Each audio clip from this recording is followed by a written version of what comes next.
တော့ရှိကြတာရှိတယ်လူတိုင်းလူတိုင်းကအခက်အခဲရှိတယ်အဲဒီအခက်အခဲဆိုတာဘုရားမြတ်စွာရဲ့ဒေသနာတော်မှာဘယ်ရရင်ဆိုင်ဖို့ရကြောက်စရာကောင်းသည့်အတွက်ကြောင့်ဘယ်ရလို့ဒီလိုနာမည်ပေးထားတယ်ဗမာလူမျိုးတွေကဘယ်ရကိုဘေးလို့ပဲဒီလိုပြန်ထားဘယ်ရဆိုတဲ့စကားလုံးကိုဘေးလို့ဆိုလိုက်တော့ဘုရင်တဲ့ကမပေါ်ဘူးအဲ့တော့ဘယ်ရဆိုတာကြောက်စရာလမ်းချိတ်စရာအခက်ခဲတွေဒီလိုဖြစ်ပြီးအခက်ခဲတွေကိုရင်ဆိုင်ရမယ်ဆိုလို့ရှိရင်ခေါင်းအားမရှိပဲနဲ့ချိုးအခက်ခဲကိုရင်ဆိုင်နိုင်ကြမကျော်လွှားနိုင်ကြဘုရားမြတ်စွာဘုရားအင်္ဂုတ္တရတိတွေမှာဘယသုတ်တံဆိုတာဟောထားတယ်လူတွေရင်ဆိုင်တွေ့နိုင်တဲ့အခက်ခဲ၅မျိုးရှိတယ်တရားရှိရင်တို့လည်းပြတ်တတ်လို့လည်းဒီအခက်ခဲတွေကိုမှရှိမရှိသင်ရင်စဉ်းစားပြီးတော့ထိုအခက်ခဲတွေကြုံသွားဖို့အတွက်ဘယ်လိုခွန်အားတွေပြည့်စုံရမယ်ဆိုတာဒါအရေးကြီးကိုယ်ကိုယ်စဉ်းနေသုံးသပ်ပြီးတော့ရင်ဆိုင်ကြုံတွေ့နိုင်ရတဲ့အခက်ခဲအမျိုးမျိုးကိုခွန်အားရှိမယ်ဆိုလို့ရှိရင်ကျော်လွှားလို့ရတယ်ခွန်အားဆိုဒီမှာမိမိတို့တဏ္ဍာမှာမရှိသေးတဲ့ခွန်အားကိုရှိအောင်လေးချိန်ပြီးတော့ယူရတာမျိုးရှိပြီးသားခွန်အားကိုလည်းစန့်ခိုင်လာအောင်လုပ်ရတာမျိုးရှိတရားရမှာကျော်လွှားနိုင်လို့ဆိုတာအရေးကြီးတဲ့ခွန်အားတွေလိုအပ်တယ်ဒီတရားဒေသနာကိုနာပြီးတဲ့အခါကျလို့ရှိရင်တို့တွေအခက်ခဲဘယ်နှမျိုးကြုံတွေ့ရတယ်ကြုံတွေ့လာတဲ့အခက်ခဲတွေကိုကျော်လွှားနိုင်ဖို့တို့မှာခွန်အားရှိရလားဆိုတာစမ်းစစ်ကြည့်ဖို့နော်မရှိသေးရင်ပါတော့ရှိအောင်လုပ်ထားလို့ပဲဒါတရားရှင်းတယ်လို့ခေါ်တာပဲနော်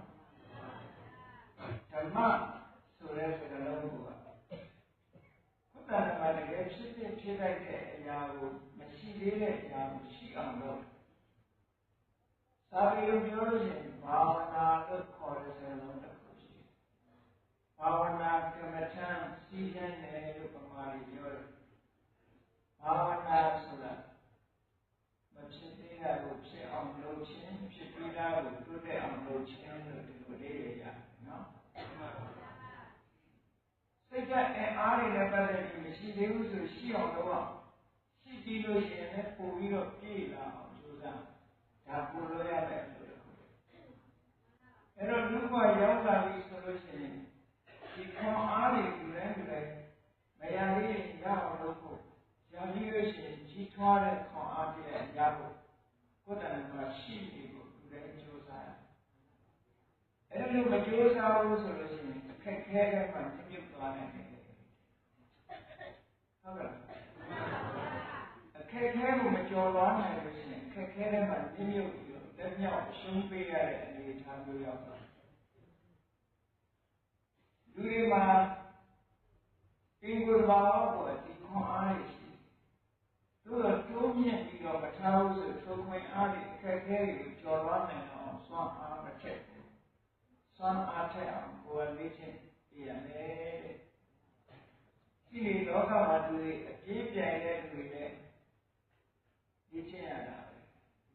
ဘောလုံးသမားတွေလည်းလေ့ကျင့်ရတာပဲဘောဆင်ထိုးတဲ့လူတွေလည်းလေ့ကျင့်ရတာမလေ့ကျင့်ဘဲနဲ့ပြန်ပွဲဝင်လို့ရမရဒီလူသမားတွေလည်းလေ့ကျင့်ရတာပဲတန်လုံးပြည့်တဲ့လူတွေအားကစားမှလည်းများပေါ်လေ့ကျင့်ဟုတ်ကဲ့လေ့ကျင့်ထားတဲ့အခါမှာရှင်းပြနိုင်တဲ့ခွန်အားဆိုတာရတယ်ဒါကြောင့်မလို့စိတ်ဓာတ်နဲ့ပတ်သက်လာလို့ရှိရင်လည်းခွန်အားဆိုတာရအောင်လေ့ကျင့်ပြီးတော့ဝတ်တယ်အဲ့ဒါကကိုလိုရမယ်လို့ နာပြီးလို့ရှိရင်တို့ဘာလုပ်ရမလဲဆိုတာသိဖို့အမှန်တမ်းအရေးကြီးတယ်နော်မြတ်စွာဘုရားတရားတော်ကနာသင်တာပဲတရားနာယူခြင်းသင်တယ်စာပေလို့ပြောရင်ပရိယတ်တိလို့ခေါ်ဘုန်းကြီးတွေကစာပေပရိယတ်တိသင်နေတယ်လို့ဒီလိုမအောင်ဘူးလေအားလုံးကနံပါတ်1သင်ယူရတယ်သင်ပြီးရင်ဘာလုပ်ရမလဲပฏิပတ်တိလက်တွေ့ကျင့်သုံးတာသင်ယူခြင်းနဲ့ကျင့်သုံးခြင်းဆိုတာလူတိုင်းလုပ်အောင်စာလို့ပြောနေတော့စိတ်နဲ့စိတ်နဲ့ပရိယတ်တိပฏิပတ်တိလို့ပြောကြဒီစကားလုံးပြောရင်ပရိယတ်ပฏิပတ်ဆိုတော့ဒုနဲ့ပဆိုင်ဘူးဘုန်းကြီးတွေနဲ့ဆိုင်တယ်လို့ပြောတော့ချင်းကောင်းတယ်နော်မဟုတ်ဘူးဒီအားလုံးနဲ့သက်ဆိုင်တယ်ပရိယတ်ဆိုတာသင်ကြားတာပฏิပတ်ဆိုတာထိုသင်ကြားတဲ့အတိုင်းလက်တွေ့လုပ်တာအဲဒီနေရာမှာတော့သင်ကြားတဲ့ဘာသာရဲ့ပတ်သက်ရင်တော့ထူးခြားမှုတော့ရှိတာပေါ့။ဉာဏ်နာပါရီကျတော့သင်ကြားတယ်ဆိုတာဘုရားဟောတဲ့တရားစာပေတွေကိုအဓိကထားပြီးသင်ကြားတာ။အဲဒီသင်ကြားပြီးတော့ထိုသင်ကြားထားတဲ့အတိုင်းပဲလက်တွေ့ကျင့်သုံးတာ။ဘုရားဘာသာဝင်သူတော်စင်တွေလည်းဒီတိုင်းပဲဒါကဓမ္မတွေပဲ။မြတ်စွာဘုရားကအေးဒါနကောင်းမှုဆိုတာပြုရတယ်။ဟောတရားနာတဲ့အခါဟောပြောကြတဲ့ဒါနကောင်းမှုလုပ်ရတယ်ဆိုတာသီလဆိုတာဆောက်တည်ကျင့်သုံးရတယ်လို့ဒါဒီတရားနာလိုက်လို့သိလာတာဒါသင်လိုက်လို့သိတာသိလာပြီးတဲ့အခါမှာဒီတိုင်းနေရတာမဟုတ်ဘူးဒါနကောင်းမှုပြုတဲ့အခါပြုရတယ်သီလဆောက်တည်တဲ့အခါမှာဆောက်တည်ရတယ်ဘာဝနာကမ္မထာစီးပြန်တဲ့အခါမှာစီးရရတယ်ဆိုတာဒါလက်တွေ့ကျင့်သုံးတာခေါ်တာနော်ဒါကြောင့်မို့လို့လူတွေဘာလို့ခေါ်အားဆိုတာအကြံပါအရေးကြီးတယ်အဲ့ဒီခေါ်အားတွေကအခက်အခဲမျိုးကျော်သွားနိုင်တယ်လူလောကမှာဘာအခက်အခဲရှိကြတယ်လို့သိဟိုစီးပွားရေးလည်းပြည်လေပါလေအလုပ်ကံလည်းဆင်ပြေပါလေဘာမှအခက်အခဲမရှိပါဘူးလို့ဖြေမောင်းဖြေနေတယ်ဆင်ပြေနေတယ်နော်အစင်မပြေဘူးဆိုလို့ရှိရင်အခက်အခဲကောင်းကြောင်များစွာပြောကြလိမ့်မယ်သို့တော်မြတ်စွာဘုရားကလူလောကလူတိုင်းကြုံတွေ့ရတဲ့အခက်အခဲလေးတွေကိုထောက်ပြတာရှိမြတ်စွာဘုရားဟောတဲ့အတိုင်းပြောကြရအောင်လူလောကမှာအခက်အခဲတွေမျိုးစုံရှိတော့လေမြတ်စွာဘုရားကဟောပြထားတဲ့အခက်အခဲ၅မျိုးတဲ့အဲ့ဒါမှန်နော်အဲ့ဒီအခက်အခဲ၅မျိုးကိုဘယဆိုတဲ့ဘေးဆိုတဲ့နာမည်နဲ့မြတ်စွာဘုရားထုတ်ထားတယ်ဘာလို့လဲဆိုဘယဆိုတာ60ရာနတ်ရာရင်ဆိုင်ရမယ့်ကိစ္စနော်ကျောင်းလာပြီးတော့ရင်ဆိုင်ရမယ့်ကိစ္စမျိုးတွေကိုဘယလို့ခေါ်တယ်အဲ့ဒီရင်ဆိုင်ရမယ့်အခက်အခဲတွေကိုကျော်လွှားဖို့အားပြည့်စေဖို့မြတ်စွာဘုရားကလမ်းညွှန်မှုပြုတယ်ကဲကောင်းပြီလူလောကလူတွေဖြစ်လာပြီးလူဘဝရောက်လာပြီဆိုလို့ရှိရင်ပထမဆုံးကြုံတွေ့ရတဲ့အခက်အခဲကဘာလို့ကဲမေးကြည့်လို့ရှိရင်တော့မေးကြည့်လို့ရှိရင်တော့သူကပြောတတ်ချင်မှပြောတတ်တယ်ပေါ့နော်မြတ်စွာဘုရားဟောပြီးလို့ရှိရင်တော့ဒါသိလာမှလည်းမယ်ကဲလူလောကမှာတခြားအခက်အခဲတွေကြောင့်များစွာရှိလို့လည်းနံပါတ်1ရင်ဆိုင်ရတဲ့အခက်အခဲကိုယ့်အကိုစဉ်းစားကြည့်ကိုယ့်အကိုစဉ်းစားကြည့်တဲ့အခါမြတ်စွာဘုရားထောက်ပြထားတဲ့အခက်အခဲမျိုးဟုတ်ကဲ့လားကဲလူဘဝရလာပြီဆိုရင်နံပါတ်1ရင်ဆိုင်ရတဲ့အခက်အခဲပါလို့ဆိုအသက်မွေးဝမ်းကြောင်းမှုအခက်အခဲအသက်ရှင်ရေးအတွက်ကဒါအခက်အခဲဟုတ်လားအခက်အခဲခုကိကလေးတွေလူဘဝရလာလို့သိမကြဘူးဟုတ်လားဒီအသက်မွေးဝမ်းကြောင်းအတွက်ပယ်ဖို့ရတယ်ဘူဂျိုတဲ့ဘုရားနာမရောက်ခင်ကိုဘူဂျိုကြောင်းဖို့လားအဲ့ဒါဒီကြစဉ်းစားကြည့်ဘာပဲလို့ဆိုတော့ဘုရားရောက်တယ်ပဲဟုတ်ကဲ့ဒီဘောဒီမှာတက်ရှင်ကြည်နေဖို့ရအတွက်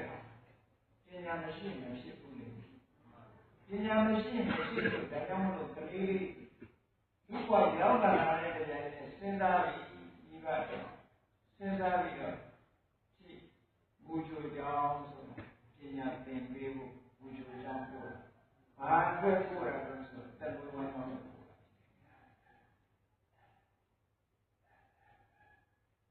livelihood လို့ခေါ်တယ်အင်္ဂလိပ်လို living livelihood လူတိုင်းကတက်ဝမ်းကြောင်းနဲ့ကျင်းပြီးတော့ဘဝမှာရည်တည်နိုင်မှာလူတိုင်းတက်ဝမ်းကြောင်းကိုပညာသာရှိဖို့ရှိတယ်ဒါကြောင့်လို့ပညာမရှိသူဤဝန်တန်းလို့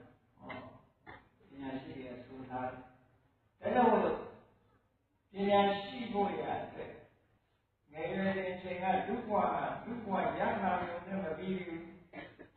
ထိုခက်ခဲကိုကျော်လွှားနိုင်တဲ့အင်အားရဖို့အတွက်ဆိုပြီးတော့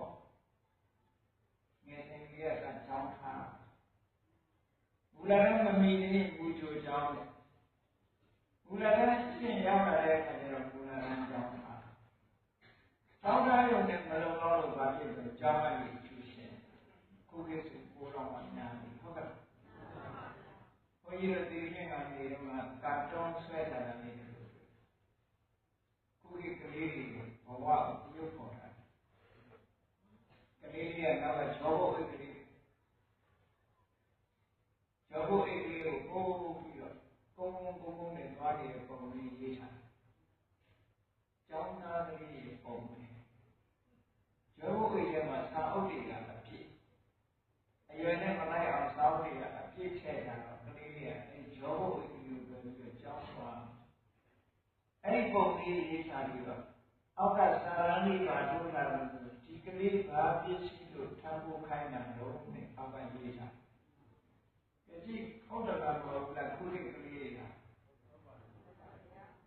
လွယ်အိတ်တမန်လေးနဲ့တွားရတာလားကျောဘုတ်အိတ်ကလေးနဲ့တွားရတာသာဝကနေတာမဟုတ်သေးတော့ဟုတ်တယ်ကျောင်းကြီးပြေသွားတာကျူရှင်ဒါဘာဖြစ်တော့ဆိုလို့ရှိရင်ခေါင်းအာဇီဝိကဘယရသဗျာအာဇီဝိကဘဝဘယလူဘဝအသက်ရှင်ဖို့အတွက်သူကတိုက်ပွဲဝင်ရ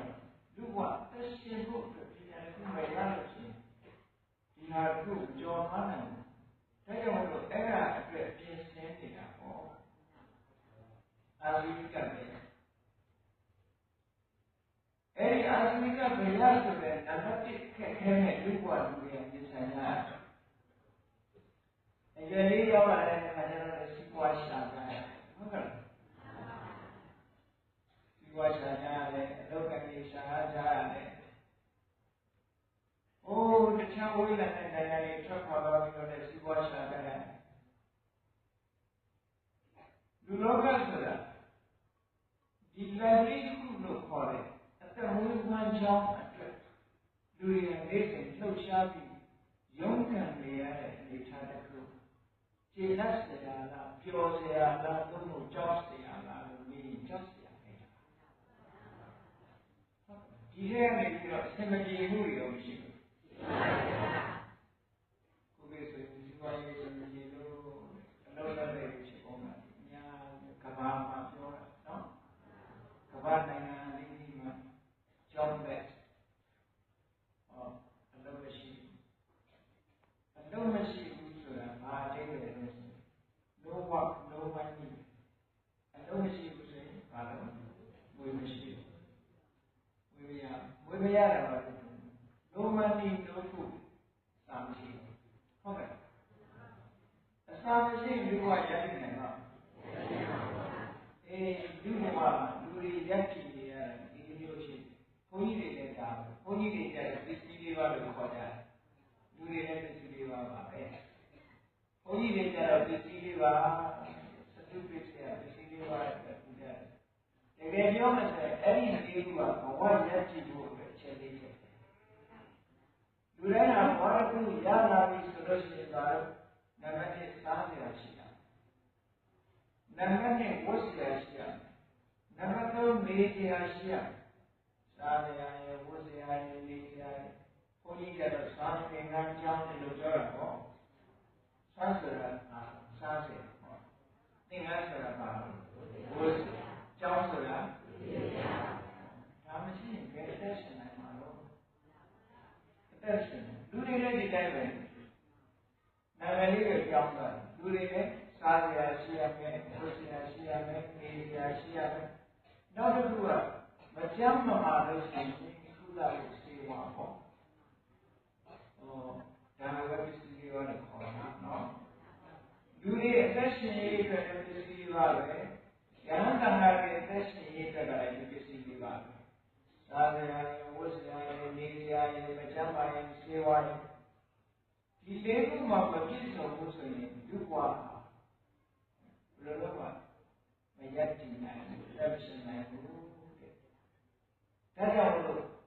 ဒီလေးခုပြည့်စုံဖို့ရတဲ့လူတွေဟာနေတဲ့နဲ့ရှားတမ်းနေတာဒါကိုအာဇီကတရားလို့ခေါ်တာနော်သမုဒ္ဒရာဝန္တထွာလို့လူတွေကပြောနေတာဒါစားစရာလေးတစ်ခုတွေပြောတာနော်စားစရာလေးကဒီတိုင်းစားနေရဘာလို့ဆိုစားစရာကဒီတိုင်းကျွေးရတယ်အိမ်ကတစ်ခါဆောက်ထားလို့ရှိရင်ဂျာတိခံတယ်အဝတ်ကလည်းတစ်ခါဝယ်ခိုင်းရင်ခံသေးတယ်စားစရာကျတော့သူ့မရလို့လည်းကြောက်လို့စားစရာကျတော့သမုဒ္ဒရာဝန္တထွာဆိုပြီးပြောနေတာနော်ဝန္တထွာလေးကနာမည်လေးကဝန္တထွာထဲရတာသမုဒ္ဒရာတော့ရှိတယ်လို့ပြောလို့လားပဲကြည့်မှမကြည့်ပဲကိုမနဲ့ချိတ်ထားတဲ့တန်လေးချိန်ရဟောက်သွားတယ်ထပ်ရှိပြန်ညနေကျတော့ဟောက်သွားပြန်ထပ်ရှိပြန်ဟုတ်လားဒါ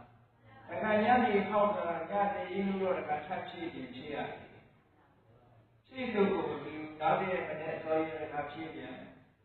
ဒါကိုပြောတာပင်လေကြီးဆိုတာဒီချောင်းလေးအင်းလေးအိုက်တွေကနေပြီးတော့စီးဆင်းလာတဲ့ရေဘလောက်ဝင်ကောင်းကင်ကမိုးတွေကောင်းရွာချပင်လေကြီးကရှန်တက်လာတယ်မရှိဘူးမရှိဘူးလူရဲ့ဘိုင်းကလည်းရောမှပြည့်တယ်လို့မရှိဘူးဒါကြောင့်လည်းသမုဒ္ဒရာဝန္တထွာလို့ပြောကြတာနော်အမြဲတမ်းလူကဆာလောင်းနေတော့ဒီဟာကိုဖြည့်ကျင်းလို့ရတဲ့ရှာကြံရတယ်လောကရရတယ်ဆိုတော့နည်းဆောင်မဟုတ်ဘူးဒါကြောင့်ဘုရားကအာဇီဝိကဘုရားကြောက်စရာကောင်းတော့တဲ့ဒီဟောဒီတမွေးဝမ်းကြောင်းကိစ္စကြီးလူတွေကမစဉ်းစားလို့လားစဉ်းစားမယ်ဆိုရင်ဒီတောင်တော့ကြည့်အမှန်တမ်းကြည့်တယ်နော်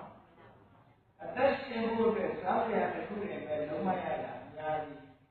ဝတ်စရာအတွက်လည်းလုံးမရတယ်ဒီစရာအတွက်လည်းလုံးမရတယ်မကြမ်းပါဘူးဆိုရင်ဇီဝအတွက်လုံးမရတယ်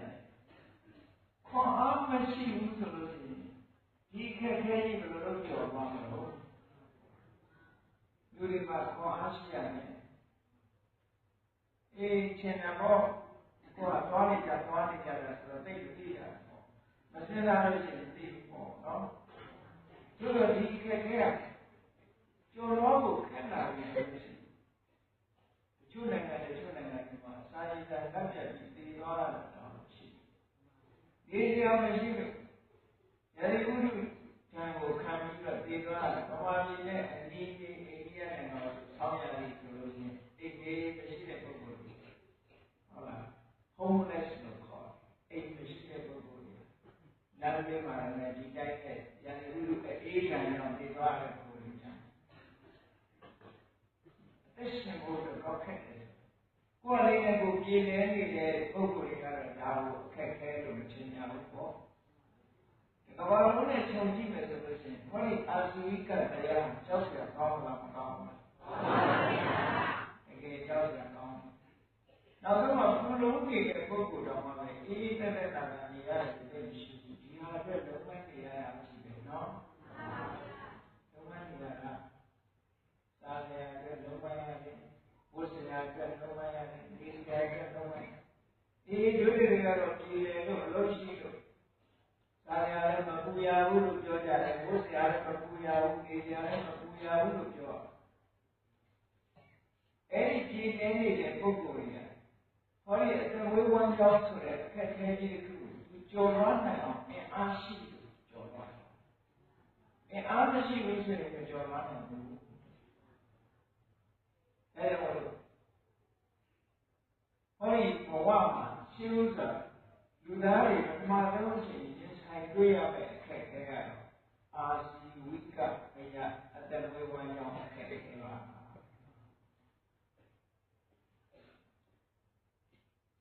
ကျိုးလည်းမှာဆိုလို့ရှိရင် ပွားရေးအစဉ်ပြေလို့ဆိုကိုယ်တတ်တည်သွားတာဟုတ်လားလူတိုင်းအစဉ်ပြေတယ်လည်းမတင်ဘဝလေးတစ်ခုရတာလည်းဆိုရင်ရက်ချီဖို့အတွက်မနေကြိုးစားတယ်နော်ဘာလို့ကောင်းနေပြီလို့ရက်ချီဖို့ရတဲ့နံပါတ်1ခက်ခဲတယ်လူပြည်ရောက်လာတဲ့လူတိုင်းအကျုံးရတဲ့အခက်အခဲတွေအဲ့ဒီအခက်အခဲကခွန်အားရှိတဲ့ပုဂ္ဂိုလ်တွေကျတော့ကျော်သွားပါလို့ရတယ်ခွန်အားမရှိတဲ့ပုဂ္ဂိုလ်တွေကျတော့ဒီထဲမှာပဲလက်မြောက်ရှုံးပြီးဘဝကိုအဆုံးသတ်သွားတာဟုတ်လားကဲပြည်လေလို့ဟောဒီအာဇိကဗေယလို့ခေါ်တယ်အတမွေးဝမ်းကြောင်းနဲ့ပတ်သက်တဲ့အခက်အခဲကြီးကိုတော့ပြည်လေပါလေဘာမှပူဇော်ရှိပူဇော်ရရှိတဲ့နေကြရရှိတဲ့ဝတ်ရရှိတဲ့မကြမ်းပါလို့ရှိရင်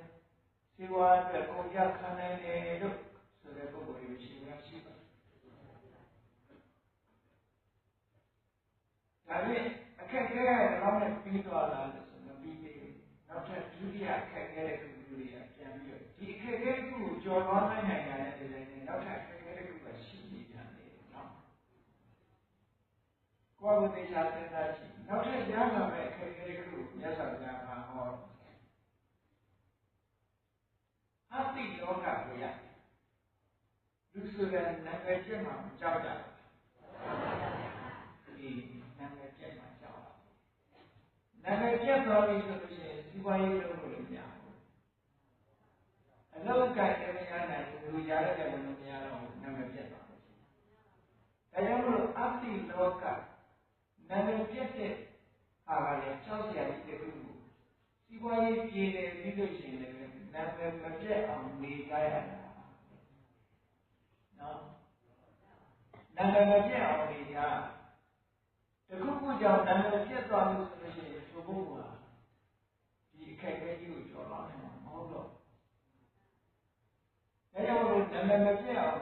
လူတွေကမဟုတ်တာလို့တော့တိတ်တိတ်ကုန်လို့ကြာသူကြားရလို့ရပါဆိုနာမည်ပြတ်မှာကြောက်နာမည်ပြတ်မှာလည်းကြောက်ဒါကြောင့်ပဋိသန္ဓကမ္မန္တဘာလို့ဒီဖုံးဖုံးကွယ်ကွယ်လုပ်ရလူမတိသူမတိလုပ်တာနာမည်ပြည့်စရာရှိလို့ရှိရင်ဒီပုဂ္ဂိုလ်ကလူ့ဘဝမှာလက်ရှိကိုခက်ခဲသွားပြီဟောတာခက်ခဲတယ်နော်အဲ့ဒီခက်ခဲကိုလည်းအင်အားရှိတဲ့ပုဂ္ဂိုလ်ကလည်းဒီခက်ခဲမျိုးမကြုံဘဲနဲ့ကျော်သွားသွားနိုင်တယ်လို့လို့ဆိုရင်လူ့ဘဝမှာဟောဒီခက်ခဲနဲ့ကြုံနေတဲ့ပုဂ္ဂိုလ်တွေရှိတယ်နော်အတိလောကတွေကအကျော်ဆုံးမဲ့တော်ပြီနာမည်ပြတ်သွားပြီဆိုလို့ရှိရင်လူ့ဘဝမှာရက်ကြည့်လို့ခက်သွားပြီဆိုတော့တချို့ပုဂ္ဂိုလ်တွေဆိုကိုယ့်ကိုယ်တတ်တယ်နာမည်ပြတ်သွားဒါခက်ခဲပဲကြောက်ကြခက်ခဲကြီးလူတွေမှာကြုံတွေ့နိုင်တဲ့ခက်ခဲကြီးဒါရင်အဲ့ဒီခက်ခဲပြီးနောက်ထပ်ခက်ခဲမရှိဘူးလားဆိုရှိသေးတယ်ဘာခက်ခဲလို့ဆိုပရိသတ်ပါဠိကဗျာလူရမဝင်တဲ့ခက်ခဲဒီဘဝမှာလူတိုင်းလူရဝင်တာမဟုတ်ဘူးနော်လူရတော့ဝင်ရင်ရတယ်ဒါပေမဲ့လူရမဝင်တဲ့ပုဂ္ဂိုလ်တွေအများကြီးဖြစ်လူဆိုတာစီးပွားရေးပြည်ရပြီးလို့ရှိရင်ဂုဏ်ရှိသေးရှိတဲ့နေတယ်ဂုဏ်ရှိသေးရှိတဲ့ပြိဿတဲ့မှာဝင်ဆန့်ခြင်းနဲ့ဒါလူရဲ့ဆန္ဒပါလားဂုဏ်ရှိသေးရှိတဲ့ပြိဿတဲ့ဝင်ဆန့်တဲ့အနေအထားမျိုးဖြစ်ခြင်းအဲ့ဒါကလည်းပြိဿတဲ့မှာမဝင်ရဲတော့လူရမဝင်တဲ့အနေအထားမျိုးရောက်သွားပြီဆိုလို့ရှိရင်ဒီပုဂ္ဂိုလ်သောတာပန်စာရုပ်လူကြားထဲမှာဘောမခေါ်နိုင်တော့မြုပ်သွားတဲ့ပုဂ္ဂိုလ်မျိုးဖြစ်တယ်။ဒါကြောင့်လည်းဒါလည်းပဲလူတွေကြော်သွားရမယ့်အခက်အခဲတစ်ခုပဲ။လူလောကရောက်လာပြီဆိုရင်ဒီအခက်အခဲတစ်ခုကိုလည်းကြော်သွားပြန်။အဲဒီကြော်သွားဖို့အတွက်လိုအပ်တဲ့ခွန်အားတွေရှိရတယ်။ကဲစီးပွားရေးလည်းပြည်လေပါလေ။နာမည်လည်းကောင်းတယ်လူရလည်းဝင်တယ်ပြည်လားခက်ခဲမရှိတော့ရှိတယ်အဲ့ဒီခက်ခဲရတော့လူတိုင်းမရှောင်နိုင်တဲ့ခက်ခဲအားလည်းဆိုရင်မရဏဖေယသိခြင်းဆိုတဲ့ကြောက်စရာကောင်းတဲ့ခက်ခဲကြီးဘ လောက်ပဲရာသူကြီးဘလောက်ပဲရှိပါဥစ္စာတွေနဲ့ချမ်းသာနောက်ဆုံးကြတော့ဒါတွေကိုစွန့်ပြီးတော့ပြေးသွားရတယ်ကြုံပါဟုတ်ကဲ့မရဏပဲသိခြင်းဟာကြောက်စရာကောင်းတယ်လူတွေကစီးပွားပြင်းနေဘုံမသေးခြင်းလေးနာမည်ကျော်နေဘုံမသေးခြင်းလေးဟုတ်ကဲ့လူရဝင်းနေဘုံမသေးခြင်းလေးတို့တော့နေလို့ရလားဆိုမရဘူးဒါဟောတာကျော်လွှားဖို့မဖြစ်နိုင်တဲ့အခက်အခဲကြီးဒါလူ့ဘဝရောက်လာပြီဆိုဒီကလေးရှိကိုရှိတာ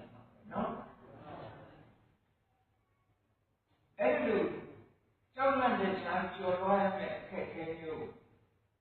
ကျော်လွှားနိုင်အောင်ရဲရဲဝံ့ကျော်ဖြတ်နိုင်အောင်ဆိုတာလူတွေမှာခွန်အားပြည့်ဖို့လိုအပ်တယ်ဒါလည်းခွန်အားနဲ့မှကျော်လို့ရတယ်ဟုတ်ကဲ့ကဲပြည်ရဲ့ဆိုလူ့ဘဝစကားတိုက်သွားပြီလေစကားတိုက်လူတွေပြောကြသိအေးတာပဲပြောရသိမအေးဘူးဒါဟုတ်ကဲ့တော်များများတဲ့သိအေးတာပဲခဏပြောကြတယ်နော်သိသွားပြီးတာပဲသိအေးတာပဲမအေးဘူးနောက်တစ်ခုအခက်အခဲကိုကျမ်းနေသေးတယ်ဘာလို့ဆိုဒုက္ခတိခရသိသွားပြီးမကောင်းတဲ့ဘဝရောက်နေတယ်ဆိုလို့ရှိရင်ကြောက်ကြံကောင်းလားဟောအဲ့ဒီအခက်အခဲကသိတဲ့အခက်အခဲမဟုတ်ဘူးသိတာလွယ်သိပြီးတဲ့နောက်မှာမကောင်းတဲ့ဘဝရောက်သွားရင်သွားရောအဲ့နည်းနည်းလေးတွေးကြည့်ဦးပြိဿံဘဝရောက်သွားပြီသွားပြီဟုတ်ကဲ့ပြိဿံတော်မှာလည်းလူတွေကနေညင်မှန်နှိမ့်ဆက်ပြီးတော့ခိုင်းနေတဲ့ပြိဿံတွေဘဝရောက်တော့မှမနွားလို့ဖြစ်နေလောက်တော့ရအောင်လူတွေခိုင်းရတယ်ခိုင်းတဲ့အခါမှာလူကနေကောင်းတယ်မသိဘူးမလို့ရှိရင်လည်းမသိဘူးပြင်မနေလည်းမသိဘူးဘာမှမသိဘူးဒီကကိုယ်ဆန္ဒတိုင်းခိုင်းတဲ့အခါမှာချွေချွေလာတာမဟုတ်ဘူးနှာခေါင်းပေါက်ပြီးတော့မရုံးနိုင်အောင်ကျိုးတက်ပြီးတော့ခိုင်းတယ်ဟောတာတော့ရဲ့ဒုက္ခတွေစိတ်ရဲ့ဒုက္ခတွေမမြင်ဆုံးလမ်းမှာဆိုကျိုးတဲ့ချီတော့ထိုးဆွဲဆယ်လေးပေါ်မော်တော်ဆိုင်ကပေါ်တင်သွားတယ်ကိုရောက်တော့ဟုတ်လားဒီစက်ကလေးကိုယူပြရထားမှမထင်နဲ့နော်အထုတ်လိုက်အောင်ပြစ်ချလိုက်မကြခင်ရေရိုးရဲရောက်တာကဲသူတို့ဒုက္ခဘူးကတိုက်ကဲတယ်ဝိရိယဒုက္ခจิตရဲ့ဒုက္ခစိတ်ရဲ့ဒုက္ခလောက်ကြီးတယ်အဲ့ဒီဘဝမျိုးရောက်သွားပြီဆိုလို့ရှိရင်အေးကတဲ့တာတေဖို့ဆိုတော့ခက်တော့ဒါကြောင့်လို့သူ့ဘဝရနေတဲ့အခက်ကလေးမှာခွန်အားပြည့်လေးနဲ့ဟောကြောက်ဆက်ကောင်းတဲ့အခက်အခဲကြီးကိုကြော်တော့လို့မကြော်ဘူးဆိုရင်ဒီလိုပြန်ရောက်သွားတယ်ဟုတ်တယ်မကြောက်ဆက်ကောင်းတဲ့ဒီချိန်တစ်ခါဒုက္ခတိဘဝရောက်သွားလို့ရှိရင်လူဘဝပြန်တက်ဖို့ဆိုတော့ခဲနေခဲမှာတော့သူတို့ဘဝလေးတွေကြည့်ကြည့်တက်ကလေးတွေနဲ့ကလေးတွေကိုမြင်နေရတဲ့ဒေသတွေကြည့်သူတို့အတိကဘာသိနေလဲသူတို့တွေးတဲ့အတွေးဘာတွေးနေလဲစဉ်းစားကြည့်သူတို့ကစားဖို့တွေးတယ်အစာပြုမယ်ကောင်းကောင်းဟာကအနိုင်ကျင့်မယ်ညာမရှိတယ်သူတို့အစာဝိုင်းရဲ့အိတ်ပဲကုသိုလ်ကောင်းမှုလုပ်ဖို့ဆိုစဉ်းစားပါဒီတရားဝဲတော်ပြီးတရားနာမှတော့စဉ်းစားနော်တော့ဒီလိုစိတ်လုံးပေါ်လို့ဆိုတာဒီနေ့ဥပုပ်လေးကတော့ဥပုပ်ဆောင်မှဆိုတာရောမရှိဘူးဒီငါရတဲ့အနေဦးလေးဒီတဲ့ကောင်ကိုငါမျှပေးဦးမယ်ဆိုတဲ့စိတ်ရောရှိတယ်ဒါနာလေးလည်းမရှိဘူးတရားလေးလည်းမရှိဘူးဘာဝနာလေးလည်းမရှိဘူးဟောအဲ့လိုဘဝရောက်နေတဲ့အချိန်မှာသူတို့ရဲ့စိတ်သာဝရမဲလက်ရပိုက်ဆိုတဲ့မှာကဲအမဲလိုက်ကြည့်တယ်အဲ့ဒီလိုဘဝကနေပြီးတော့လူဘဝပြန်ရဖို့ဆိုတာအမှန်တမ်းခက်ခဲတယ်ရသော်ရကဘလောက်ကြီးဟောတာတော့နော်အရာထဲမှာပြောကြတာသာရဂုရိလာတွေကပြောတာဥပမာဘယ်လိုပြောလဲလူကြီးကအတ္တဇင်းတဲ့ဇမကြီးကအတ္တဇင်းတဲ့ဇမကြီးကအတ္တဇင်းချလိုက်လို့လူကြီးကထောင်ထားတဲ့အကလေး အဲဒီအန္တစင်အချားချမ်းသာရှိတဲ့လူ့ဘဝပြန်ရဖို့ခက်တယ်လို့ဒီလိုပြောကြတယ်။မြတ်စွာဘုရားကတော့ဘယ်လိုဥပမာပေးထားလို့ဆိုရင်ကာဏကိစ္စဘောပမသုတ်တံကာဏဆိုတာမျက်စိမမြင်တဲ့ကံတွေတော့ကိစ္စပဆိုတာလေကံကြီးရဲ့ဥပမာလေကံဆိုတာဒါမှလေကံမဟုတ်ဘူးအဲဒီလေကံကြီးကပင်လေအောက်ချမ်းမြေမှာရေထဲမှာချက်စားနေတယ်လေကံကြီးမျက်စိကမမြင်ရဘူးအနစ်တရားကြာပြီဆိုတဲ့အခါကျတော့အသက်ရှင်ဖို့အတွက်ပင်လေရေထဲနာခြင်းလေးကိုခေါင်းကလေးယူပြီးတော့အသက်ရှင်အနစ်တရားမှတစ်ခါရှိလာနော်ခေါင်းလေးကပင်လေရေထဲနာခြင်းမှာအနစ်တရားမှတစ်ခါတက်လာတယ်အဲဒီလေကံကြီးရဲ့ပင်လေရေထဲမှာအပေါက်တစ်ပေါက်ရှိတယ်သံဃာတော်ကြီးကလည်းပြောကြရမျောနေအပေါက်ကလေးကတော့လည်းပဲရှိတယ်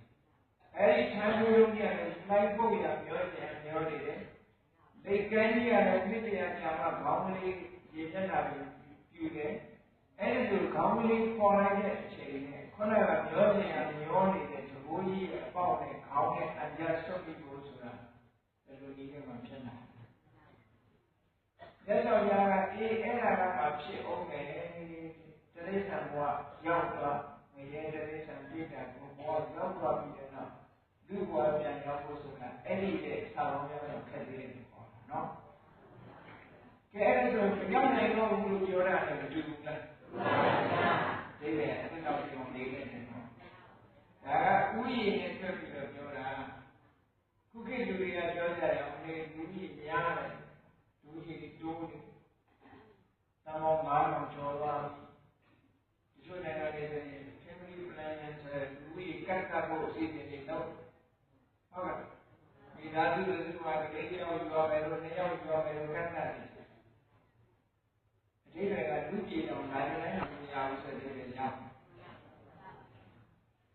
အတားခံတယ်လူကြီးကိုလာဖို့အတားခံရတဲ့ပုဂ္ဂိုလ်ရှိတယ်နော်အဲ့တော့လူကြီးကလူကြီးများတယ်လို့ဒီလိုထင်ကြတရိစ္ဆာန်ဥယျာဉ်နဲ့နိုင်ရှင်ကြလိုက်ပါတရိစ္ဆာန်ကလူစားပေါင်းကြောင့်များစွာရှိတယ်ပင်လယ်ထဲမှာလည်းရေသရဝါမျိုးစုံရှိတယ်ကုန်းပေါ်မှာလည်းကုန်းသရဝါမျိုးစုံရှိတယ်အဲ့ဒီကတမျိုးနဲ့လူဥယျာဉ်နဲ့အဲ့ဒီတမျိုးကလူဥယျာဉ်များဒီပြင်မဲ့ဒီနဲ့ကိုယ်အိမ်သားရှိတဲ့ဘွဲစိတ်ကလေးပဲရှိဘွဲစိတ်ထဲမှာရှိတဲ့ဘွဲစိတ်ဥယျာဉ်နဲ့လူကြီးရဲ့လူတော်များမယ်ဆိုတော့အဲ့ဒီလူကြီးများတယ်နော်အဲ့ဒါတွေနဲ့နိုင်ရှင်ပြီးပြောမယ်ဆိုလို့ရှိရင်လောကမှာလူကြီးတွေများတယ်လို့ဒီလိုထင်ပြီးတော့လူ့ဘဝရခဲ့တဲ့ဘုရားတရားတော်တော်ဆိုဘယ်လိုဖြစ်နိုင်မှာမလို့တချို့ကအတွေးချော်ကြတယ်နော်အဲ့ဒီလိုမဟုတ်ဘူးတဲ့လောကမှာရှိတဲ့တ attva တွေအားလုံးကိုခြုံကြည့်လိုက်လို့ဆိုရင်အမှန်တမ်းလူ့ဘဝရခဲ့တယ်ဒီဒါကြောင့်မို့လူ့ဘဝရလာပြန်တဲ့အခါမှာလည်းအခုလိုအခက်အခဲတွေမျိုးမျိုးကြုံတွေ့ရတဲ့ဖြတ်ကျော်ရမယ့်အခက်အခဲတွေနံပါတ်1အသက်မွေးဝမ်းကြောင်းမှုအခက်အခဲအသက်ရှိရေးအတွက်အခက်အခဲတွေနံပါတ်2ကနာမည်ပြည့်ဖို့အခက်အခဲနံပါတ်3ကလူရဝင်ဖို့အခက်အခဲနံပါတ်4ကသိဆုံးခြင်းဆိုတဲ့အားနဲ့ကြုံတွေ့ရမယ့်အခက်အခဲတွေနံပါတ်5ကသိပြီးတဲ့နောက်မကောင်းတဲ့ဘဝဒုက္ခဘဝရောက်မယ်ဆိုတဲ့အခက်အခဲတွေဟောလူဖြစ်လာပြီဆိုလို့ရှိရင်ဟောဒီအခက်အခဲ9ရပ်ကြုံတွေ့နေကြတယ်အဲ့ဒီအခက်အခဲတွေကိုကျော်ဖြတ်ဖို့အတွက်ခွန်အားရရှိဖို့လိုတယ်လို့မြတ်စွာဘုရားဒီလိုဟောခွန်အားမရှိတဲ့ပုဂ္ဂိုလ်တွေကဒီအခက်အခဲတွေကိုကျော်နိုင်မှာဘူးတဲ့အဲ့တော့ခွန်အားရှိပါ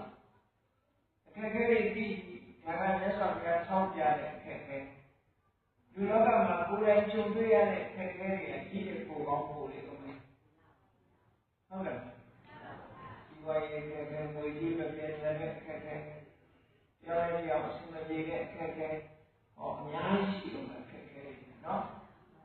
အားလုံးချုံးဝင်ကြည့်မယ်ဆိုရင်တော့အခုခက်ခဲ၅မျိုးဆိုတာတွေ့ရတယ်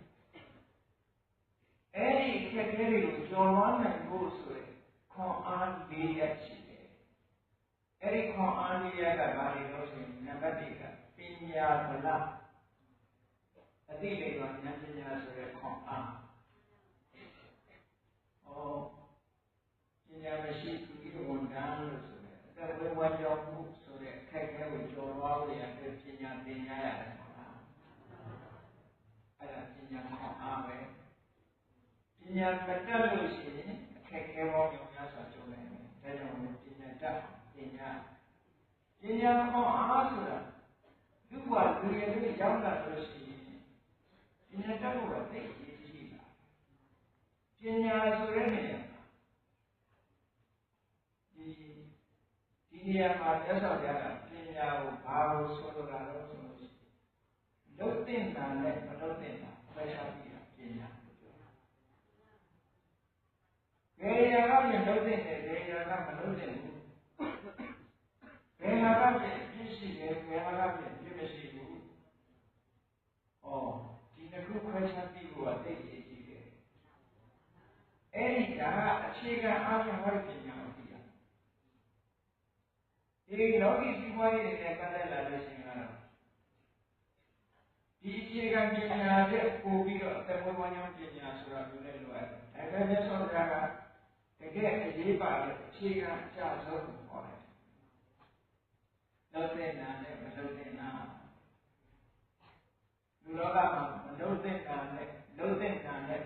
မလုပ်တဲ့နာကိုခွဲခြားမသိဘူးဆိုလို့ရှိရင်ဘာလို့ဖြစ်လဲ။မလုပ်တဲ့နာကိုလုပ်ပြီးတယ်လုပ်တဲ့နာကိုမလုပ်ဘူးမလုပ်တဲ့နာလုပ်ရင်အပြစ်လုပ်တဲ့နာမလုပ်ပဲနေရင်လည်းအပြစ်ပဲဒီတစ်ခုအကျိုးဆိုးစေတဲ့တာတူတယ်ဒီချို့ကထင်မောင်းထင်နေတယ်ဒီလူကမဟုတ်တာတွေမလုပ်တဲ့နာတွေတော့ဒုက္ခရောက်တယ်လို့ဒီလိုထင်လုပ်တဲ့နာမလုပ်လို့ရှိရင်လည်းအကျိုးစီးပွားဆိုးတယ်ကဲလူတော်မှာကြည့်ပါလူရဲ့ဖြစ်လာလို့ရှိရင်ဘာတွေလုပ်တဲ့နာဘာမလုပ်တဲ့ကြည့်မယ်ဆိုလို့ရှိရင်လူလောကရောက်လာတဲ့လူ့ဘဝတန်ဖိုးကိုကြည့်မယ်ဆိုလို့ရှိရင်ဒုစရိုက်မလုပ်တဲ့ပေါ့ဆိုတော့သူများကာယကိုယ်လေးရောက်တဲ့ပတ်သက်ပြီးသူများတဲ့တတ်တာလို့သူများဥစ္စာခေါ်တာလူဝတ္တများဆောကားတာလို့ဆိုတဲ့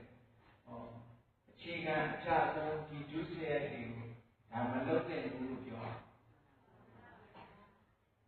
မလုပ်တဲ့အလုပ်တစ်ခုတခါနှုတ်တဲ့ဆိုလို့ရှိရင်မလုပ်တဲ့အလုပ်ကဘာလို့ဆိုနေမပြောတဲ့ဘူးနေနေဆိုတာတချို့ကဖြစ်နေဒီကုသဘကမင်္ဂလာချောဆိုပြီးတော့ပြောနေတာနေနေဆိုတာကဒီသူတို့ကအကျိုးစီးပွားဖြစ်တော့နေတဲ့အပြင်မျိုးကိုပို့ပြီးဖြစ်ချင်ရုပ်ရှင်ကပြက်ပြီးတော့တရားသတိထွက်တာမျိုးတွေဒါတွေသိနေတာပေါ့နော်အဲ့တော့ဝစီနဲ့ပတ်သက်ပြီးတော့နေဒီကပြောချခြင်းတော့လည်းဒီပြောနေတယ်လူတွေခံရရတယ်လူတွေခံရရတယ်နဲ့ပြောတာဘယ်ဒါကုသလာတာပဲဟုတ်ကဲ့ဝေဒီလေသွားလို့လေအလုပ်တွေပတ်သက်ပြီးလေသွားလို့လေဆိုဟောမောင်းတာနေလို့တော့လေခံရတဲ့လူတွေရှိတာနော်အေးအဲ့ဒါကြီးမလုပ်နေတာလေသွားပြီဆိုရင်ဒီလူကနောက်ထပ်ပေါင်းဆက်ဆံနေရတယ်မဟုတ်တော့နော်နောက်တစ်ခုမလုပ်တဲ့အလုပ်ကဘာလို့လဲကျုံးနေတယ်ဘူးညီညွတ်နေတာကိုမညီညွတ်အောင်တိုက်ခိုက်တာမျိုးခေါင်းတိုက်တာမျိုးမလုပ်တဲ့ဘူးလူ့ဘဝလူ့အတိုင်းဝိုင်းထဲမှာအချင်းချင်းကွဲအောင်ပြဲအောင်မလုပ်တဲ့ဘူးဒါကိုပိဋကနာမှာစာလို့ခေါ်ပြောနေရအစင်မပြေအောင်လုပ်တာမျိုးဒါလည်းအမှန်တန်ကြီးမားတဲ့အာဟုတစ်ခုပဲလုပ်တဲ့နာကဘာလို့ဆိုလို့ရှိရင်ပြောနေတရားအခမ်းမသိလို့ပွဲနေတယ်ဆိုရင်စိတ်ရပြရဒါလုပ်တယ်ညီညွတ်နေတယ်ဆိုလို့ရှိရင်အားပေးရဒါလုပ်တယ်ခုနလိန်နဲ့ပတ်သက်ပြီးမလုပ်တဲ့ဘူးဆိုရင်မှန်တယ်လို့သာပြောတာလုပ်တယ်ဟောဘယ်လိုဆိုလုပ်တဲ့နာနဲ့မလုပ်တဲ့နာကိုခွဲခြားသိနောက်တစ်ခုနှုတ်နဲ့ပြောပြီးမလုပ်တဲ့နာနဲ့ခုကပါသုတပါဆိုရဲရဲကြကြပြောတာလို့ဆဲတာဒါ ကိုလုပ်မယ်ဆိုရင်အနည်းဆုံးလူမဟုတ်ဘူးကိုယ့်ရဲ့ကိုယ်သိက္ခာတွေကြတယ်ဟောအဲ့ဒါမလုပ်တဲ့ဘူးလုပ်တဲ့နာကရေးရေးတိတ်တိတ်ကိုပြောတာလုပ်တဲ့နောက်တစ်ခုကအကျိုးမရှိတဲ့စကားတွေ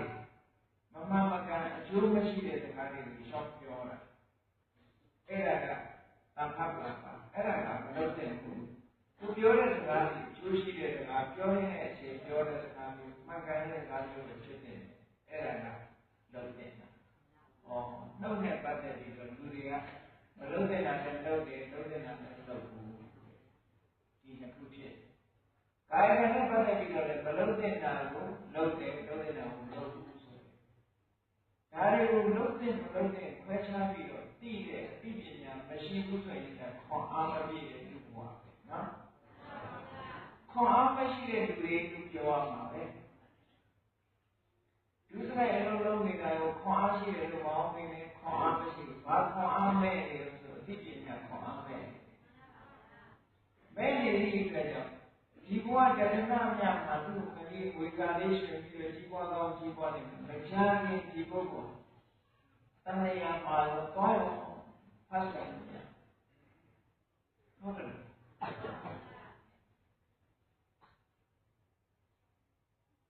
လူကြတဲ့ဝင်ဖို့ဆိုတာလည်းဖြစ်တော့ဒီလိုပုံတကယ်လူကြီးလူကောင်းနေတယ်လူကြတဲ့မှာဝင်နိုင်တော့ကိုယ်သိက္ခာမရှိတဲ့အနေအထားမျိုးရောက်သွားတယ်အေးဒါကြောင့်အခက်အခဲတွေကိုကျော်လွှားဖို့ဆိုတဲ့နေရာမှာနံပါတ်1အရေးကြီးဆုံးကဘာလို့ဆိုလုံးတဲ့နာနဲ့မလုံးတဲ့နာခွဲခြားသိတဲ့ပညာရှိရမယ်ဒါနဲ့ဒီခွန်အားကိုလိုရအောင်သုံးချအခုတရားနာနေတာဟာဟောဒီခွန်အားရအောင်လုပ်နေတယ်အသိဉာဏ်ခွန်အားရဖို့တရားနာတယ်အသိဉာဏ်ခွန်အားရဖို့အတွက်စာပေဖတ်ရှုတယ်အသိဉာဏ်ခွန်အားရဖို့အတွက်ကိုယ့်ရဲ့တတိယမှာလည်းပုဂ္ဂိုလ်တွေနဲ့ဆွေးနွေးတယ်အသိဉာဏ်ခွန်အားရဖို့အတွက်သံဃာတော်တွေဆရာတော်တွေကြွလာတဲ့အခါသူ့ကိုတွေ့တဲ့အခါမှာရှင်ဘုရားဒါကအပြည့်ရှိသလားဒါကအပြည့်မရှိဘူးလားဒါကလုံးတဲ့လားဒါကမလုံးတဲ့ဘူးလားဆိုတော့မေးမြန်းတယ်မှတ်သားတယ်ဒါပါပဲပညာဗလာအသိပညာခွန်အားရည်အောင်ကြိုးစားဒီနည်းနဲ့ကြိုးစားဟုတ်ကဲ့အဲ့လိုမလုပ်ဘူးဆိုလို့ရှိရင်ပညာဗလာဆိုပညာခွန်အားမှာဘုရားနာမပြည့်အောင်မဟုတ်ဘူးရသော်ရကအသိပညာရဖို့အတွက်လမ်းကြောင်းလည်းပေးတာလမ်းကြောင်းဆိုရင်အခုလိုတရားနာနာနဲ့အသိပညာရခြင်းအကြောင်းနဲ့စာပေခိုင်းရတာနဲ့အသိပညာရခြင်းအကြောင်းနဲ့တတိယမှာလည်းပုဂ္ဂိုလ်တွေနဲ့ဆွေးနွေးတာနဲ့အသိပညာရခြင်းအကြောင်းနဲ့ကုသတိတာကိုသိအောင်မေးမြန်းစုံစမ်းမှတ်သားတာလည်းအသိပညာရခြင်းအကြောင်းနဲ့အဲဒီလိုမဟုတ်ရင်ဒီတွေမှာလောက်ကောင်းတယ်လို့ထင်ပြီးတော့မလောက်ကောင်းတာတွေလုပ်နေတာရှိသေးတယ်နော်တတ္တဝါကိုလူချုံးမှကျွတ်တယ်လို့ဆိုပြီးတော့ပါဠိကလည်းအမှုပြုတာတွေကြောက်စရာကောင်းတဲ့အတွေ့အကြုံတွေတချို့နော်တချို့ဘာသာတွေမှာဆိုလို့ရှိရင်ဘုရားကိုပူဇော်ဖို့ဆိုပြီးတော့တတ္တဝါတွေတတ်ကုသိုလ်ရှင်ပြီးတော့လုပ်တာကုသိုလ်ရှင်လုပ်တာရတော့ကုသိုလ်ရအောင်အကုသိုလ်ရအဲ့ဒီပုဂ္ဂိုလ်တွေကကုသိုလ်ရဲ့အကျိုးအကုသိုလ်ရဲ့အကျိုးမလုပ်တဲ့နာကိုလုပ်တဲ့ရှင်ပြီးတော့လုပ်သည့်အတွက်ကြောင့်ရလာတဲ့အကျိုးဟာအမှန်ကြောင့်လည်းကောင်းတဲ့အကျိုးတရားကိုရမှာပဲ။ဘာလို့လဲဆိုရင်ရှင်းတော့ဒီလူကြီးတရားအိမ်ကိုအဲ့ဒါလာလို့ဆိုတော့အိမ်မှာရှိတဲ့စိတ်ကလေးကိုလည်းပြီးပြီးတော့အဲ့ဒါကိုအခန့်ဖို့ပဲအဲ့ခံလိုက်တဲ့အတွက်ကြောင့်သူကအပင်လေးချပြီးတော့ဘဝရတိုင်းရတိုင်းလည်းပြတ်ပြီးတော့တရားစိတ်မွေးနဲ့အညာစိတ်မွေးနဲ့အညာဆိုစိတ်မွေးဆိုတော့သူရည်ကြတော့မှာမဟုတ်ပဲဘဝပေါင်းကြောင့်များစွာလို့ပြောနေတာဟုတ်တယ်ဘဝပေါင်းကြောင့်များစွာဒီလိုခံရတယ်လို့ပြောနေတာအဲ့တော့စိတ်မွေးနဲ့အညာခံရတယ်ဆိုတော့ဟုတ်လားအမွေးထူရဲ့စိတ်ကိုပုံများနေမှာမဟုတ်စိတ်ဝဲ လားဆိုရင်အမွေငယ်အောင်မယ်နော်အဲ့လိုဘဝဘုံမြောက်များစွာတစ်ချိန်တစ်ခါမှားလိုက်တာလေးခံရတဲ့အချက်ကနေတော့ဒီလိုခံရတတ်တယ်အဲ့တော့ဘာရောဘာဖြစ်လို့လဲဆိုဘလို့တင်တာကိုလုံးဝလိုက်ပြီးပါတာပဲနော်ဒီဒါကြောင့်မလုံးတင်တာနဲ့လုံးတင်တာခွဲခြားပြီးကိုအရေးကြီးဘူးလားအရေးကြီးတာပေါ့ဒါမှားသွားနိုင်တယ်မှားသွားတယ်ဒီလိုအရေးတော့စီးပြီးဝါပြတောင်းနေကြီးလူတွေမရှိဟုတ်ကဲ့စီးပြီးဝါပြကနေပြီးတော့ဖြစ်ကုန်ဒုက္ခရဘယ်အရာပဲရှိဖြစ်စိတ်ဟာစိတ်အာဟုနော်အာဟုဆိုတာနည်းနည်းလေးတော့လည်းပဲနည်းနည်းများများတော့လည်းများများကိုယ်တဏ္ဍာမှာတည်သွားတာကုသိုလ်ဖြစ်ဖြစ်အာဟုကိုယ်နဲ့ကိုယ်လုံးကကိုယ်နဲ့သက်ဆိုင်သူ့ရဲ့စိုက်တန်ကြီးတွေကကိုယ့်ရဲ့စိတ်အစစ်ထဲမှာကိန်းသွားကိန်းသွားရဲဆိုတာစဉ်းစားကြည့်တယ်ငယ်ငယ်ကသင်ထားတဲ့ပညာရဲ့အခါတည်းပြန်တွေးမပေါ်ဘူးလားငယ်ငယ်ကတွေးတဲ့အကြောင်းအရာတွေပြန်စဉ်းစားလိုက်တော့ကြောက်သွားတာမဟုတ်ဘူးဆိုတာသင်ရှားတယ်နော်အဲ့ဒါလည်းကိုလုံးတဲ့တည်းကကြောက်သွားမှာမဟုတ်ဘူးကြောက်မသွားလို့ပြန်ပေါ်လာရင်မကောင်းတဲ့စိတ်ခံပြီးတော့အေးဒါကြောင့်လုံးတဲ့နာနဲ့လုံးတဲ့နာကိုသိဖို့ပညာဟာအဲ့ဒါမှဘဝတရားကြီးသွားဖို့ရတယ်ဒီခေါင်းအားဟာသိရေးကြည့်တယ်အဲ့ဒီပညာရပြီဆိုလို့ရှိရင်ဒီတော့ခဏပြောရတဲ့အခက်ခဲတွေကျော်လွှားနိုင်ပါဘယ်လိုဆိုလို့အခက်ခဲတွေကျော်လွှားနိုင်ကဲနောက်တစ်ခုပြောကြအောင်ဆိုနောက်တစ်ခုရှိရတဲ့ခွန်အားကဘာလို့ဆိုဝိရိယဗလလုံလခွန်အားလုံလခွန်အားဆိုတာလုံလဝိရိယရှိရမယ်မရှိဘူးဆိုလို့ရှိရင်စီးပွားဥစ္စာတော့မတိုးတက်နိုင်ဘူးလောကမှာလူတွေကလောကဝိရိယမရှိလို့မကြည့်ပွားတာအများကြီးလောကဝိရိယရှိမှကြည့်ပွားအဲဒီဝိရိယခွန်အားချိုးတက်လာပြီဆိုလို့ရှိရင်တဲ့ဝေဝါကြောင်းဆိုတဲ့ဒီခက်ခဲနဲ့ကြော်သွားဖို့ခက်တယ်။နာမည်မပြည့်ဖို့ဆိုတာလည်းခက်တယ်။အေးတတ်တဲ့နေရာဝေဖို့ဆိုတာလည်းခက်တယ်။ဒီတရားကိုမကြောက်ဖို့ရင်ဆိုင်ရဲဖို့ဆိုတာလည်းခက်တယ်။နောက်ဒုက္ခဘဝကလွတ်ဖို့ဆိုတာလည်းခက်တာ။ဝိရိယဆိုတာဘယ်တော့မှအရေးကြီးတယ်။လောကီစီးပွားရေးနဲ့ပတ်သက်တဲ့ဝိရိယကဘာလို့ဆိုဥဋ္ဌာဏတာစီးပွားတိုးတက်ဖို့ဝိရိယရှိတာဥဋ္ဌာဏတာကဝိရိယရှိရမယ်စီးပွားရေးကိုရှားပြီးဆိုလို့ရှိရင်ဒီရတဲ့ပုံစံကျိုးစားအထောက်အကူရှိရတယ်။ဒါကြီးကျိုးစားအထောက်ရုံနဲ့ရတာလို့ဆိုရဖို့ကတာ။ဘာလို့ဒီအတ္တလို့ဆိုရင်ခေါင်းကဝိရိယကလည်းကျိုးစားရုံနဲ့မရရည်တဲ့ကြောင့်ဘာလို့လို့ဆိုရင်လုပ်ငန်းကျွမ်းကျင်မှုဆိုတာလို့လေ။ဒါဆိုရင်ဒါပါချက်ဟောတာ။အလုံးလုံးတည်းဆိုတဲ့နေရာမှာနံပါတ်1လုပ်ငန်းကျွမ်းကျင်မှုရှိရမယ်။နံပါတ်2ဆွဲကောင်းရမယ်။နံပါတ်3ဒီပညာရှိရမယ်ဟော။ဒီပင်ဆိုင်ဘာလို့ရည်ရွယ်ရေးပဲလုပ်လို့ဟောဒီ3ခုနဲ့ဖွဲ့စည်းထားတာဒီကြိုးစားမှုဆိုတာဟုတ်လား။ကြိုးစားမှုဆိုတဲ့နေရာမှာလုပ်ငန်းကျွမ်းကျင်မှုရှိရမယ်။ဆွဲကောင်းမှုရှိရမယ်။ဒီပညာရှိရမယ်။ဒါမြတ်စွာဘုရားတော်ရဲ့ဒီပေါင်း1500ဟောခဲ့တဲ့တရားပါ။ဒါပြီးပြောလို့ရှိရင်တက်ခေါ်ဆိုတာနေမှကျက်ခြင်းနဲ့အနလကောဆွဲကောင်းတယ်ဥပါယဝိမန္တနိပညာရှိရတယ်အဲ့ဒါလိုမဟုတ်ဘဲနဲ့ကြိုးစားရင်ကြိုးစားစဉ်းစားနိုင်မရှိဘဲနဲ့လုပ်ရင်မမှန်နေဖြစ်နိုင်တယ်ဖြစ်နိုင်မအောင်မြင်နိုင်ဘူးလုပ်တိုင်းတော့မရဘူးဟုတ်ကဲ့ဒါကြောင့်ဝိရိယဆိုတဲ့အချိန်မှာနိပညာကြိုးစားမှုကျွမ်းကျင်မှုဒါတွေပါတယ်မှတ်ဒါလောက်ဒီစီပွားရေးနဲ့ပတ်သက်တာဟောမြတ်စွာဘုရားကဒီနေရာမှာဆုံးတဲ့ဝိရိယကဘာလို့ဆိုလို့ရှိရင်ကိုယ်တဏ္ဍာမှာမကောင်းမှုအကုသိုလ်တွေမဖြစ်အောင်ကြိုးစားရတယ်ဟုတ်ကဲ့ကုသိုလ်ကောင်းမှုတွေများများဖြစ်အောင်ကြိုးစားရတယ်ဟောဒီနှစ်ခုမြတ်စွာဘုရားအဓိကထားဟော ဘဝရလာလို့ရှိရင်တောင်းနေလေးတစ်ခုလေလို့တောင်းနေပြီးလို့ရင်လည်းကုသိုလ်ဖြစ်အောင်လုပ်လို့ရတာပဲဈေးရောင်းရင်ကုသိုလ်ရအောင်ကြောင်းလို့ရတာပဲဈေးရောင်းဥပမာပဲလေဒါလေးချိုးတယ်ဖွက်တယ်ဆိုတော့ဒါလေးချိုးတယ်ဖွက်တယ်ဆိုရင်ဒီတောင်းရတဲ့လူတွေကောင်းကောင်းတောင်းကြပါလိမ့်တန်တန်ရှင်းလုပ်တယ်ကောင်းကောင်းလုပ်တယ်မကောင်းတာတွေထည့်ဖို့ကောင်းတာတွေယူဆိုင်ပြီးလုပ်ပြီးသူတန်ရတာမိုးနဲ့ရောင်းတာ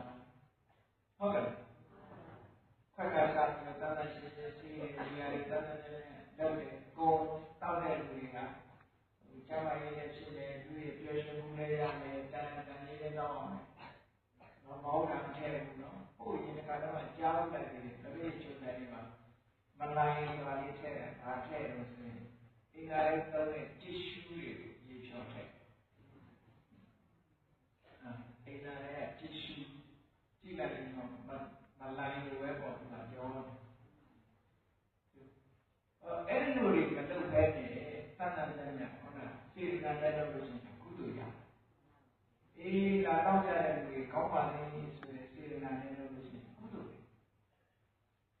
ဆိုတာလူကြီးတိုင်းပေးနေမှာကုသိုလ်ရတာမဟုတ်ဘူးမြတ်စွာဘုရားဒါနကောင်းမှုနဲ့ပတ်သက်ပြီးတော့ဘယ်လိုဟောလာလို့ဆိုလို့ရှိရင်ပြီးတဲ့ကံနဲ့ဆိုတာလည်းနောက်ဆုံးကုန်ကုန်ပြောမယ်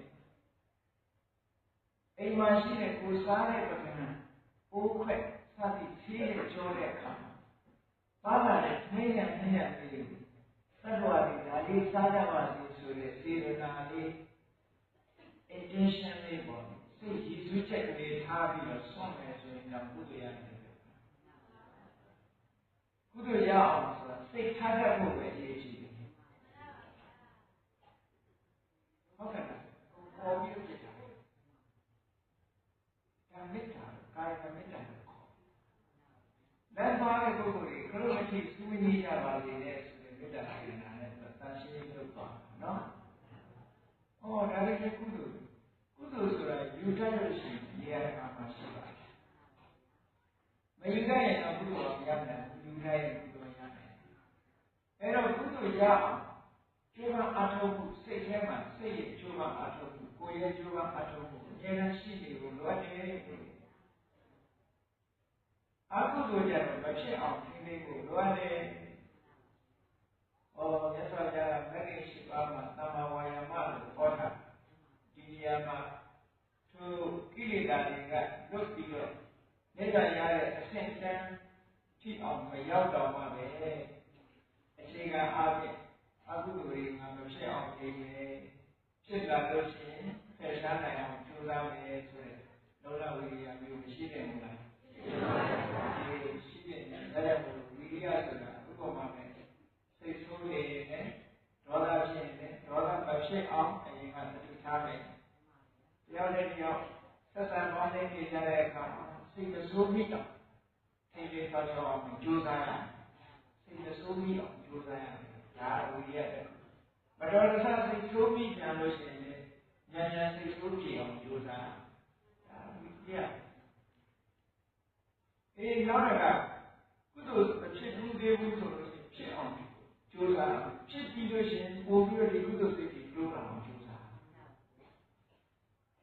ဒီလိုကြိုးစားဝိရိယပဒလုံလဆွမ်းခွန်အားလို့ခေါ်တယ်အဲဒီလုံလခွန်အားရှိလာပြီဆိုလို့ရှိရင်ဒီလိုခဏပြောတဲ့အခက်အခဲကိုကျော်လွှားနိုင်တယ်ဒီခွန်အားနဲ့တွေ့တယ်တော့နော်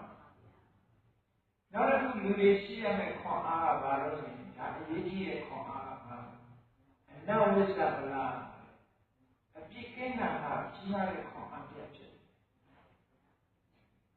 ဟုတ်တယ်လောကမှာလူတွေကအပြစ်ရှိနေလို့ရှိရင်လူတယောက်အချိန်ငယ်နေတာငါကအပြစ်ရှိနေတယ်